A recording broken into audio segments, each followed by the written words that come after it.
Hello everyone. जय हिंद। आज है 2 फरवरी और आज के इस वीडियो में हम 2 फरवरी से बनने वाले करंट अफेयर के सभी इंपॉर्टेंट क्वेश्चंस को डिस्कस करने वाले हैं।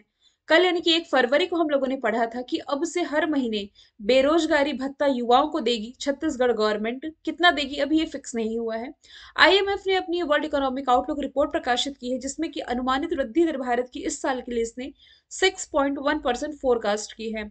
अभी जो रिपब्लिक डे मनाया गया इसमें सर्वश्रेष्ठ झांकी उत्तराखंड की रही। मुगल गार्डन जो कि दिल्ली में स्थित है इसका नाम बदल करके अमृत उद्यान किया गया है। अभी हाल ही में मुरली विजय ने संन्यास की घोषणा की है। चेक रिपब्लिक के नए राष्ट्रपति पेट्र पावेल बने हैं। एनएमडीसी के ब्रांड एम्बेसडर निखत जरीन जो कि एक बॉक्सर हैं।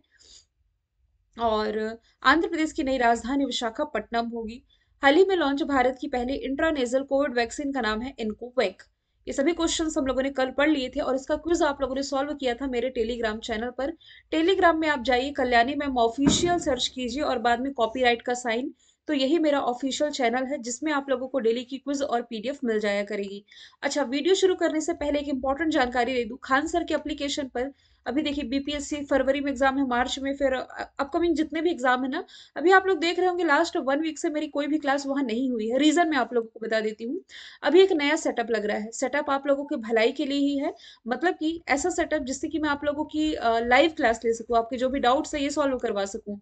तो पूरा प्रॉपर सेटअप मुझे लगता है 2 दिन में कंप्लीट हो जाएगा। और बीपीएससी वाले स्टूडेंट बिल्कुल चिंता ना करें। अभी पिछले बीपीएससी में जैसे मैंने आप लोगों के लिए मैराथन क्लास लाई थी, सेम वैसे ही मैराथन क्लास मैं आप लोगों के लिए लेकर आऊंगी। और 1 हफ्ते में आपका पूरा बीपीएससी का करंट अफेयर और एक्स्ट्रा फैक्ट जितने हैं ये कवर करा दूंगी। तो बिल्कुल निश्चिंत रहिए आप लोग इसके लिए। ठीक है, शुरू कर लेते हैं। आज का हमारा पहला सवाल है जो कि वंचित वर्गों की बेटियों को सक्षम और आत्मनिर्भर बनाने के लिए समग्र शिक्षा अभियान की शुरुआत किस राज्य ने की है। तो रिसेंटली उत्तर प्रदेश गवर्नमेंट के द्वारा समग्र शिक्षा अभियान की शुरुआत की गई है। क्यों की गई, तो रीजन भी लिखा हुआ है कि बेटियों को सक्षम यानी कि वंचित वर्ग की बेटियों को सक्षम और आत्मनिर्भर यानी कि सेल्फ रिलायंट बनाने के लिए। ठीक है। अच्छा, उत्तर प्रदेश की स्कीम है तो उत्तर प्रदेश को आप मैप में देख सकते हैं। इसकी राजधानी लखनऊ हो जाएगी। मुख्यमंत्री योगी आदित्यनाथ, राज्यपाल आनंदीबेन पटेल हो जाएंगी।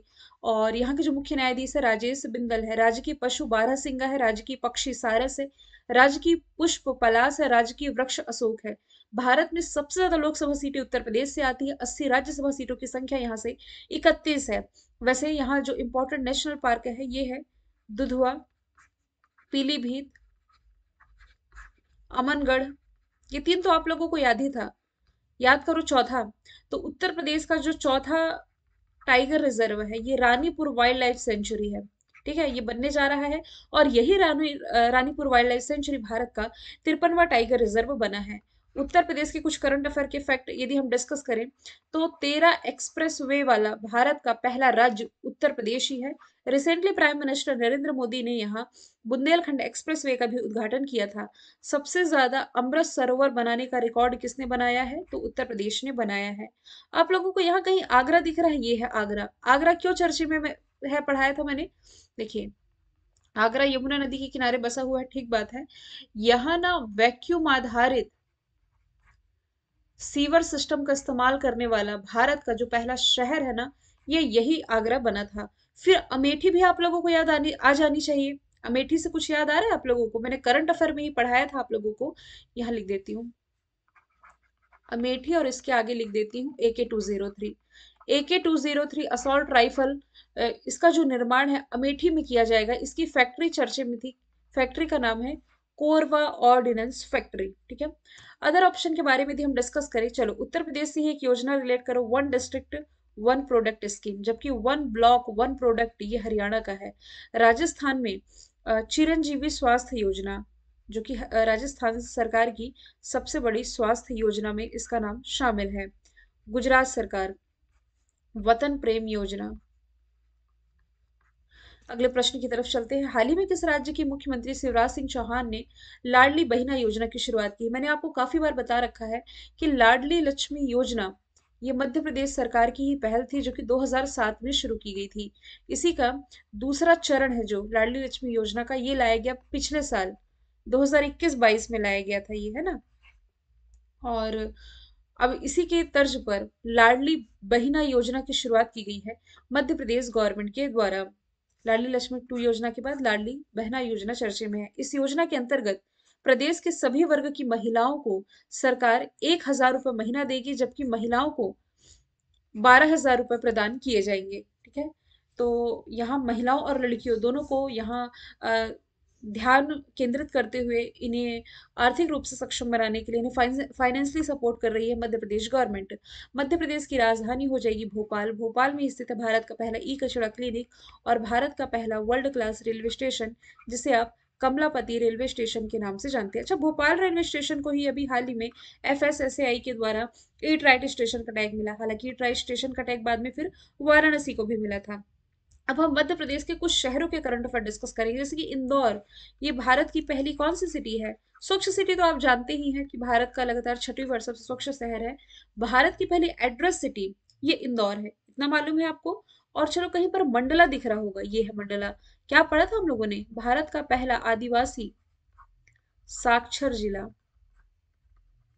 कौन है? तो ये मंडला बना। बुरहानपुर दिख रहा है क्या? जी, ये है।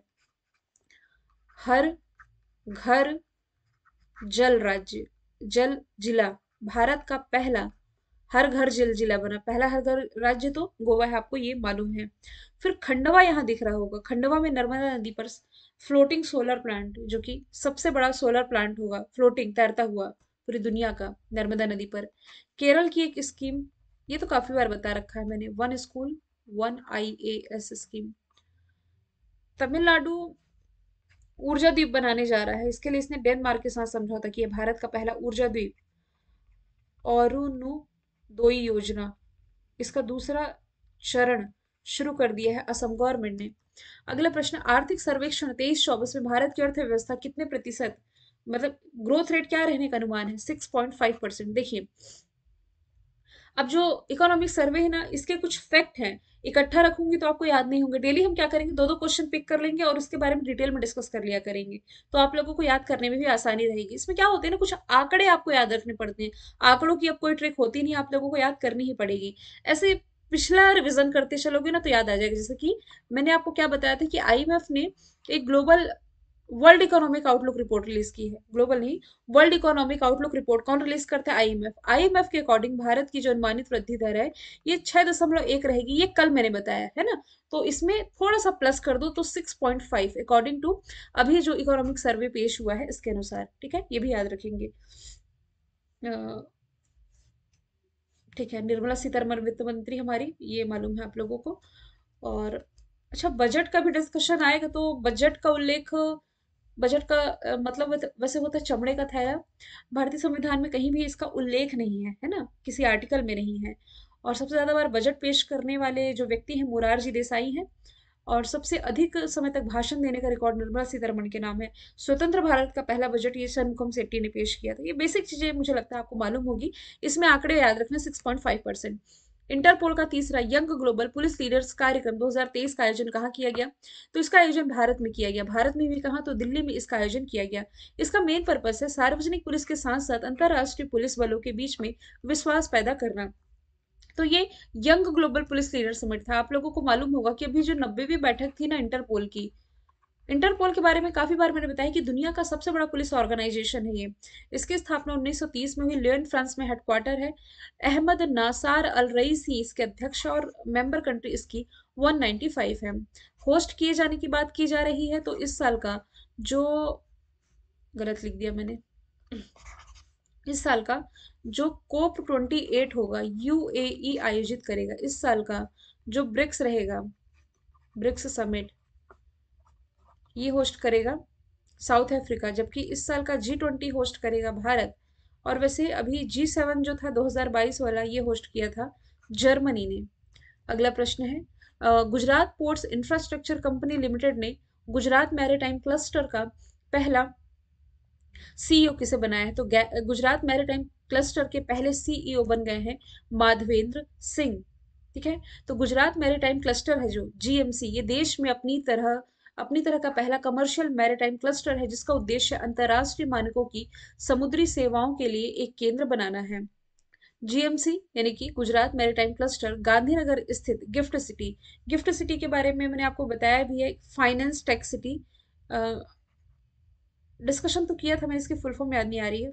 गुजरात फाइनेंस, आई का क्या मतलब है, थोड़ा सा मैं भूल भी रही हूँ।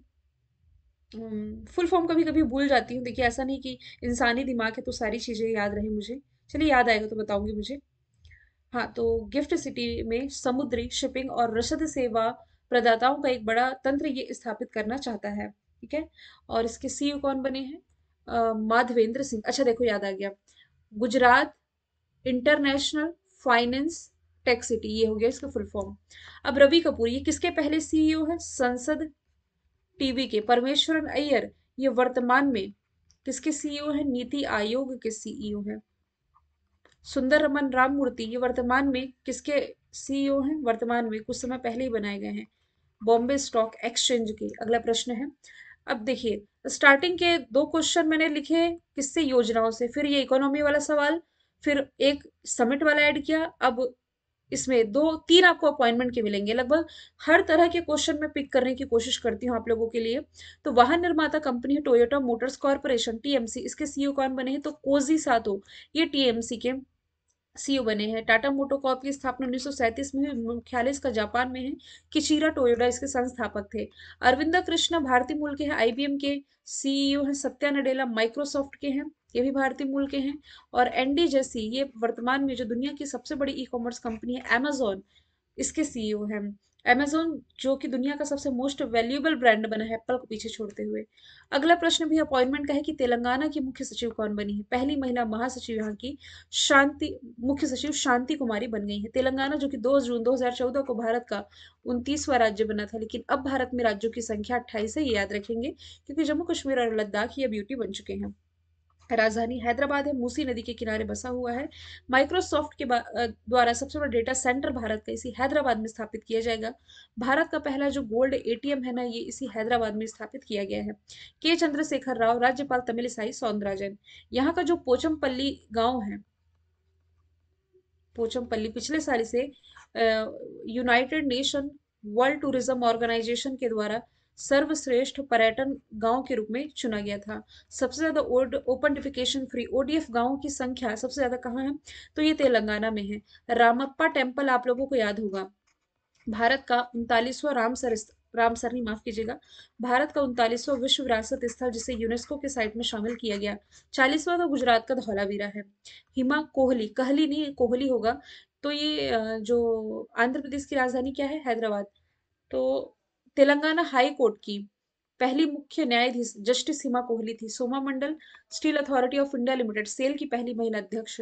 और जो नीमा बेन आचार्य है ये गुजरात की पहली मुख्य न्यायाधीश। यहाँ लिख दूं नहीं तो आप कंफ्यूज होंगे।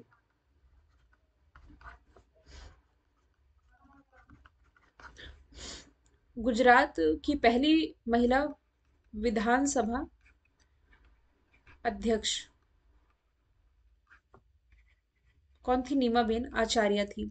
अगला प्रश्न है, अंतरराष्ट्रीय टी20 इंटरनेशनल क्रिकेट में के इतिहास में भारत के लिए सबसे ज्यादा विकेट लेने वाले गेंदबाज कौन बने? तो ये बन गए हैं अतरंगी यजुवेंद्र चहल। इन्होंने 75 मैचों में 91 विकेट लिए हैं। तो इसके बाद फिर दूसरे स्थान पर भुवनेश्वर कुमार है, जिन्होंने 87 टी20 मैचों में भारत के लिए 90 विकेट लिए हैं। तो पहले स्थान पर यजुवेंद्र चहल, दूसरे स्थान पर भुवनेश्वर कुमार है। विराट कोहली, गुड टाइम आ चुका है इनका, हो ना हो आरसीबी विनर भी बन जाए, ठीक है, कहा नहीं जा सकता। तो विराट कोहली ना ये अक्टूबर मंथ के लिए आईसीसी के द्वारा first time player of the month nominate हुए थे और बाद में फिर विनर भी रहे अक्टूबर के लिए प्लेयर ऑफ द मंथ। इसके अलावा इंस्टाग्राम पर सबसे ज्यादा फॉलोवर वाले ये एशिया के पहले व्यक्ति हैं। वैसे दुनिया में सबसे ज्यादा फॉलो किया जाता है क्रिस्टियानो रोनाल्डो को, इंस्टाग्राम पर सबसे ज्यादा एशिया में विराट कोहली को। सूर्य कुमार यादव आईसीसी के द्वारा अभी हाल ही में टी20 इंटरनेशनल में इन्हें क्रिकेटर ऑफ द ईयर चुना गया है। अगला प्रश्न है, वार्षिक गंगा सागर मेला किस राज्य में आयोजित हुआ? तो ये पश्चिम बंगाल में आयोजित हुआ।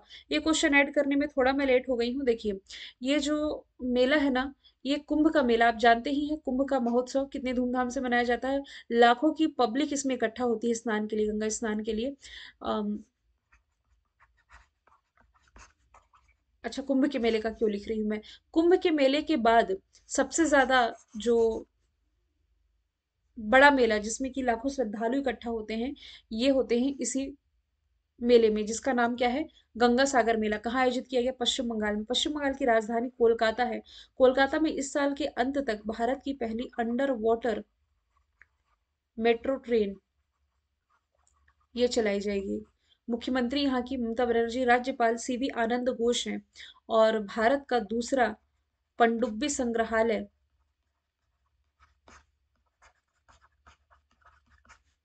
यही बनने जा रहा है। पहला कहाँ है? तो ये विशाखापट्टनम में है। बक्सा, गौरुमारा, जल्दापारा ये सभी नेशनल पार्क पश्चिम बंगाल में है। छत्तीसगढ़ में हरेली फेस्टिवल आप रिलेट कर सकते हो, छेर छेरा रिलेट कर सकते हो। हरियाणा में अंतर्राष्ट्रीय गीता महोत्सव, गुजरात में गरबा तो है ही, अंतर्राष्ट्रीय पतंग महोत्सव का भी आयोजन गुजरात में किया गया था, अहमदाबाद में। The poverty of political economics किताब किसके द्वारा लिखी गई है? तो ये लिखी गई है मेघनाथ देसाई के द्वारा। तो बुक्स और ऑथर बस इतना याद रखना है। Shashi Tharoor, era of darkness, कुछ ओरली बता देती हूँ। जैसे कि प्राइम मिनिस्टर नरेंद्र मोदी पर बेस्ड इन्होंने जो किताब लिखी इसका नाम है द पैराडॉक्सियल प्राइम मिनिस्टर। और रिसेंटली इन्होंने एक किताब लिखी है अंबेडकर अलाइव, गीतांजलि श्री। इनकी जो रचना है टॉम्ब ऑफ सैंड, इसके लिए इन्होंने 2022 का अंतर्राष्ट्रीय बुकर पुरस्कार जीता है।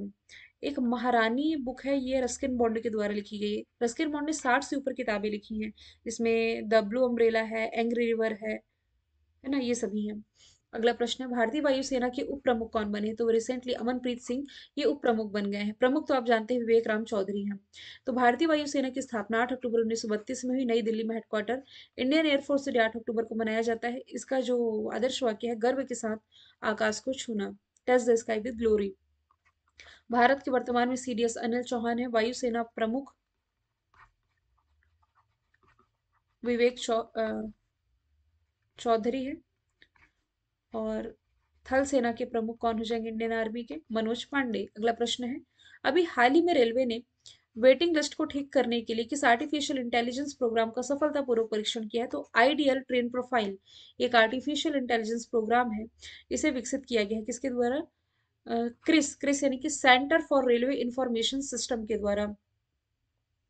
तो इस मॉड्यूल वेटिंग लिस्ट ये जो है ये मॉड्यूल वेटिंग लिस्ट को 5 से 6% तक कम करने में हेल्प करेगा। तो इसे भी वन लाइनर फॉर्मेट में याद रख सकते हैं। जैसे कि रेलवे ने दो रेलवे की टक्करों को रोकने के लिए जिस टेक्नोलॉजी का प्रयोग किया ये कवच था।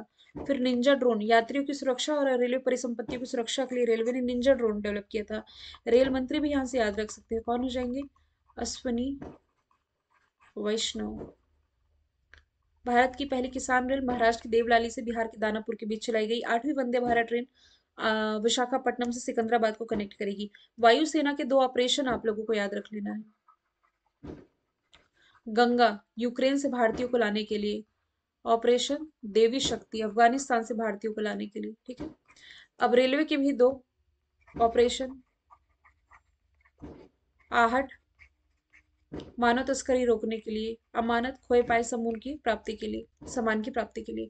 कल मैंने पूछा था ऑस्कर नॉमिनेशन वाली पहली एशियाई महिला मिशेल येहो बनी। आज का सवाल आपके लिए है, 74वां गणतंत्र दिवस जो बनाया गया इसमें मुख्य अतिथि के रूप में भारत में कौन शामिल हुए थे? आंसर कमेंट बॉक्स में बताएं। अपना फीडबैक भी जरूर शेयर करें ताकि मैं कुछ इसमें इंप्रूवमेंट कर सकूं। ठीक है, थैंक यू सो मच।